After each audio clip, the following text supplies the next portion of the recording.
Hello students, I hope you all are fine. Now it is my last lecture on the topic about Taylor's theorem. You know that in the previous two lectures I have discussed about Taylor series and Taylor polynomial, because before discussing the topic the Taylor theorem we should have to know about Taylor series and Taylor theorem, and then we come to the topic, our main topic, that is about Taylor's theorem.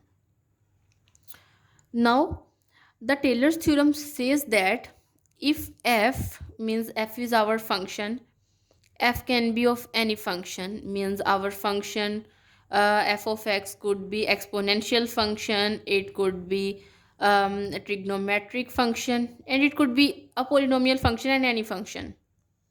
But the condition on that function is that its n derivatives are continuous, means first derivative, second derivative, and up to so on nth derivative are continuous on a closed interval between a and b. Okay, means it is continuous on a closed interval, means this interval, and differentiable on an open interval. Because when we talk about continuity, then we deal with the closed interval, mean we can also include the endpoints, but we check the differentiability on the open interval. Okay, and these are differentiable on an open interval a and b. Then there exists a number c between a and b. For example, this is our open interval ab. Then there exists a number c, it could be here, and you can find your c anywhere between this particular interval on which our function, means our particular f of x, it could be any function, on which our function is continuous on a closed interval and differentiable on an open interval, and we can find a particular number c on that particular interval such that this condition is satisfied. For example, you have an interval f of x is equal to some function, okay, and you have an interval 0 1. Now what does it mean by f of b? F of b means if a is equal to 0 here and b is equal to 1 here, then you need to find f of 1 and f of 0. Okay, now it says that if you evaluate your function at that particular point b, means if we evaluate this at this point our function, then we can find means equal to this one, means we find f of a plus we will find all these terms, means basically these are the terms, the Taylor series and also the Taylor polynomial, because Taylor series are basically the Taylor polynomials. Okay, and we have just replaced the summation sample with the p of x. Now these are the terms that we are well aware from the Taylor series and Taylor polynomial, but this is an extra term. It says that you need to find the nth derivatives of a function at a particular point a and ab, but it's n plus 1th derivative at c, and you multiply this number by b minus a raised to power n plus 1, and obviously if we write here n, then it's n plus 1 derivative is represented by this, and here we will get n plus 1 factorial, and in the similar way the power would extend to 1. And this is what the Taylor's theorem says, means then if we evaluate this function, means this whole terms, and we include a particular point c, then we can evaluate it to a number equal to f of b, means there exists some c that gives our answer equal to this one. It could be any number, it could be large or small, but it should be in that particular interval. And it is also the generalization of mean value theorem. Now there is something more to know about Taylor's formula. Taylor's formula is basically the same as Taylor's theorem, but just we replace here b to x, means here we have a b now, means if I write here a and x, then it is the same thing, just here we replace b is equal to x. like this one. If we change b to x, then if f has the derivatives of all orders in an open interval in I containing a, then for each positive integer n and for each x in I, obviously if b is in I, then our x is also in an interval I, because we have just replaced b by x here.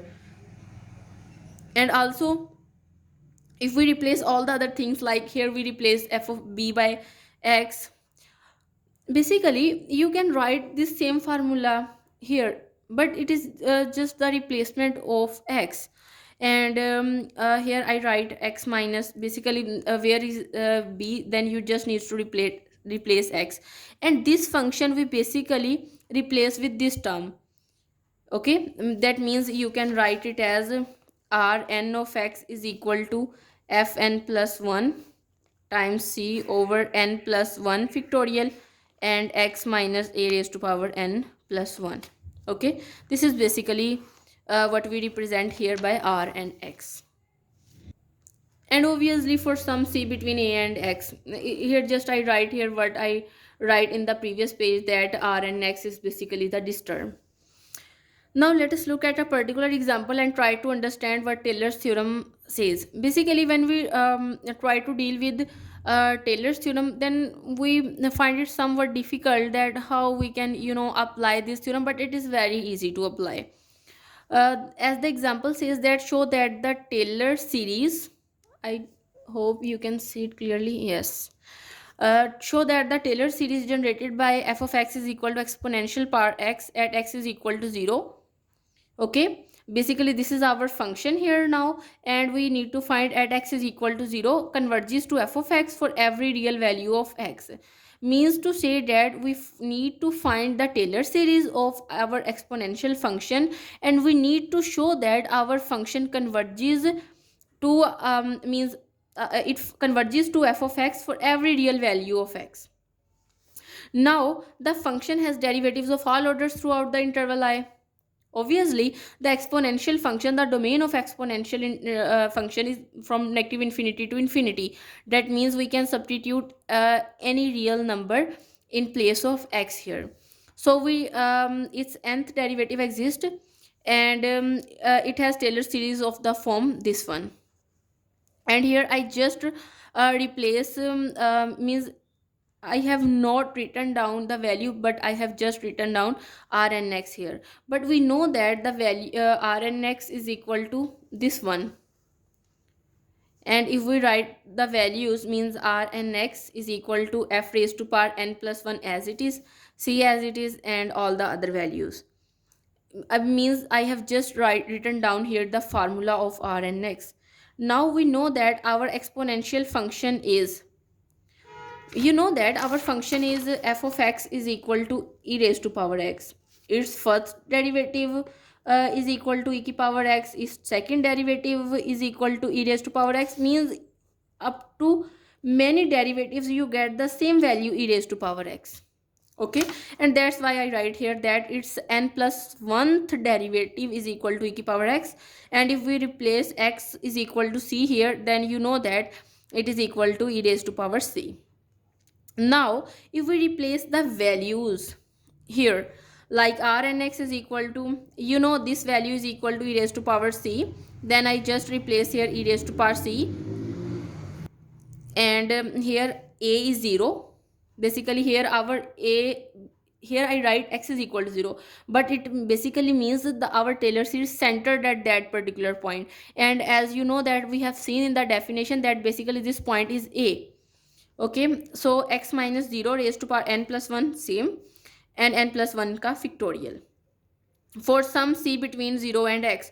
Obviously if our interval is 0 to x, then our c must lie between this particular interval. Now there is a little bit understanding about the exponential function. For example, if we simplify, then x minus 0 basically x, and we can write it as this one. Now we know that x e raised to power x is an increasing function of x. Okay, we know that exponential function is an increasing function. Its graph is something like this one. Okay, and e raised to power c lies between these two functions. Yes, that's also true. because last time I have said that we need to find f of b and f of a, and if we find f of b means our interval is basically this one, na? And f of b is basically this one, e raised to power x, and f of a is equal to e power 0, means our value lies in between this one, means c, our c lies between this. So okay, that's also true. Exponential part c lies between these two values. And when x is negative, so exponential part c is negative. And so obviously Rn x is negative, because if our this value is negative, then automatically this will become negative. When x is equal to 0, then our this function is also 0. Okay, and when x is positive, and so our c is positive, and that's why our e raised to power c is less than e to power x. So thus we will get the term, thus Rnx means our this function absolute, if we take its absolute value, obviously if it is negative means it is equal to some negative value. So I have not written down here, I have just written here x raised to power n plus 1 and n plus 1 factorial. And this value, this inequality occurs when x is less than equal to 0, and this inequality occurs when x is greater than 0. Okay, and finally, because limit, if we take the limit n approaches to infinity, x raised to power, means if we take our limit on this term, then we will get answer 0, and obviously our remainder is 0, and our series converges to exponential power x for every x. Because we know that when we deal with the sequence and series chapter, then there, when we approach the limit on a some particular function, and if its answer is 0, then this shows that it is convergent. And that's why we use the same result here, that if our this function is equal to 0, then the series converges to exponential function of x for every x. And so thus this is our series. Now in today's lecture we have discussed about Taylor's theorem, and basically this is the last lecture of the topic about Taylor's theorem, and we have also looked at a particular example. Basically this is an example of Taylor series generated by a function f e to power x, and then we are asked to find that whether it is converges to a function for every value of x. Then we need to do some calculation, like first of all we need to find the Taylor series, then we find its let me say it a remainder function. Okay, means at some particular point c, but we don't know what is c, it is just our assumption. And then we try to find that what would be the value of c that give us our desired result. Then we check for the value of c for negative values, for positive values, and the for the zero value. And then at the end we reach at the conclusion that our series converges to exponential function of x for every x, and thus this is our required series. Now student, this is all about today's lecture, and in the next lecture I will start our new topic. And till then, thank you so much.